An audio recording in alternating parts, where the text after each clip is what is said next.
আসসালামু আলাইকুম ওয়া রাহমাতুল্লাহি ওয়া বারাকাতুহু। সেকেন্দারনগর দ্বীনি মক্তবের তরফ থেকে উপস্থিত সকলকে জানাই সালাম ও অভিনন্দন।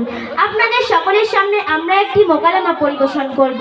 আপনারা মনোযোগ সহকারে শ্রবণ করুন। আমার নাম সুমাইয়া খাতুন, আমি আমার বাবার পক্ষে। আসসালামু আলাইকুম ওয়া রাহমাতুল্লাহি ওয়া বারাকাতুহু। আমার নাম আম্বিয়া খাতুন, আমি আমার মায়ের পক্ষে।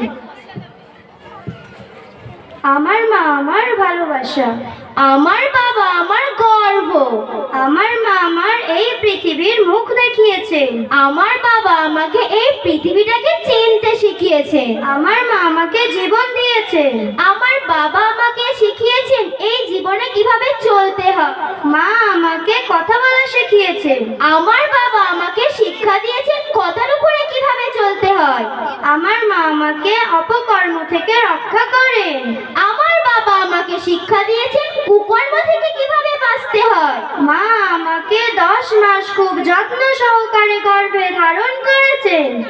আর সেই 10 মাস আমি যখন আমার মায়ের পেটে ছিলাম তখন আমার বাবা আমার মাকে অনেক লক্ষ্য রাখতেন।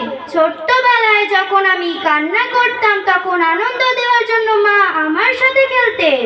আর আমার বাবা সারাদিন অক্লান্ত পরিশ্রম করে সেই খেলনা কিনে নিয়ে আসতেন। মা রান্নাঘরের ধোঁয়া ও আগুনের গরম সহ্য করে আমার পছন্দের ভালো ভালো খাবার তৈরি করেন। আর আমার বাবা সারাদিন অক্লান্ত পরিশ্রম করে উপার্জন করে সেই পছন্দের খাবারের সামগ্রী কিনে নিয়ে আসেন। পরম শ্রদ্ধেয় আব্বাজান যখন আমার উপরে রেগে যান তখন মা আমাকে বাঁচান। আর আমার বাবা সহজাত ও সাহসীলতার শিক্ষা দেন। মায়ের পায়ের নিচে আমার জন্য জান্নাত রয়েছে।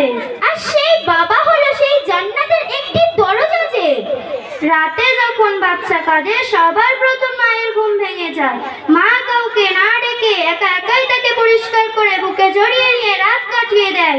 মা তার পিতামাতাকে ছেড়ে থাকতে পারে কিন্তু নিজের সন্তানকে ছেড়ে নয়। মা তার সন্তানকে জন্ম দেওয়ার সময় অত্যন্ত কষ্ট সহ্য করতে পারে কিন্তু সন্তানের চোখে কখনোই অশ্রু দেখতে চান না। বাবা যা কিছু করেন আমাদের ভালোর জন্যই করেন। তার কষ্টটা হয় আমাদের আরামের জন্য, তার উপার্জনটা হয় আমাদের ভবিষ্যৎ করার জন্য। আমি মানে বুঝতে পারছি না তোমাকে আমি কিভাবে বোঝাবো।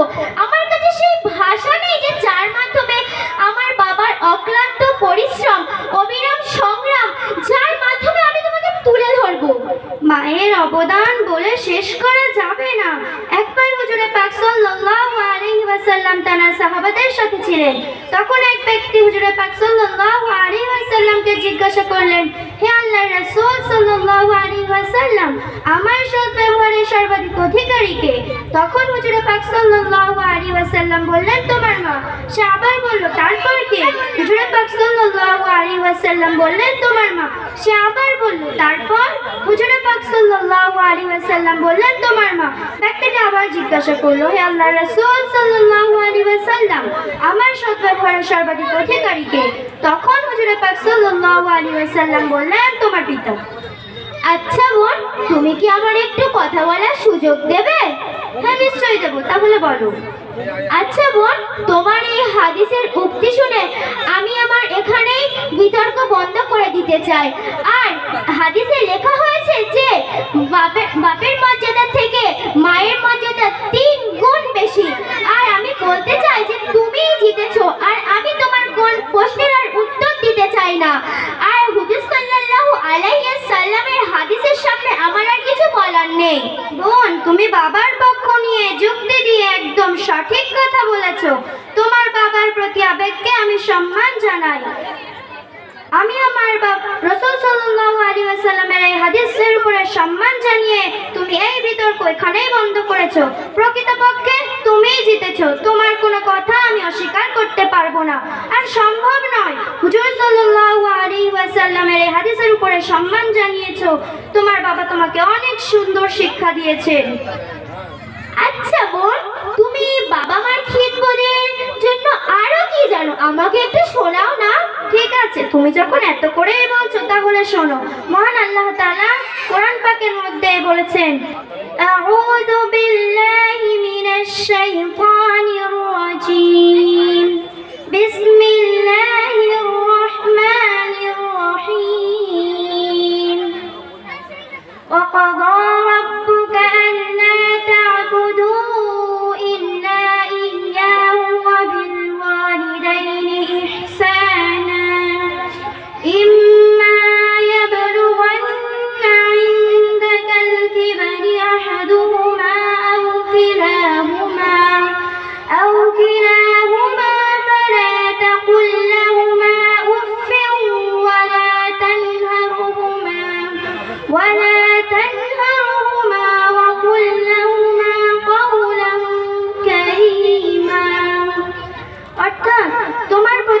নির্দেশ দিয়েছেন যে তাকে ছাড়া কারো ইবাদত করো না এবং পিতামাতার সঙ্গে সৎ ব্যবহার করো।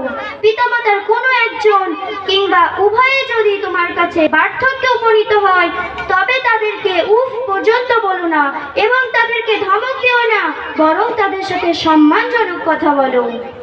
তাই বলছি, সকলে বাবা মা শ্রদ্ধা ও সম্মান জানায়।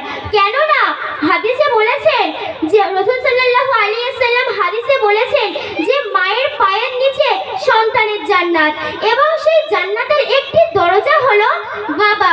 তাই আমরা বলছি আল্লাহ তাআলা আমাদের সকলকে পিতামাতার শ্রদ্ধা ও ভালোবাসার তৌফিক দান করুক, আমিন। এই বলে আমি আমাদের এই সংক্ষিপ্ত মোকালামাটি এখানে ইতি করছি। আপনারা সকলে আমার জন্য দোয়া করবেন ও আমাদের হুজুরদের জন্য দোয়া করবেন। আসসালামু আলাইকুম ওয়া রাহমাতুল্লাহি ওয়া বারাকাতুহু।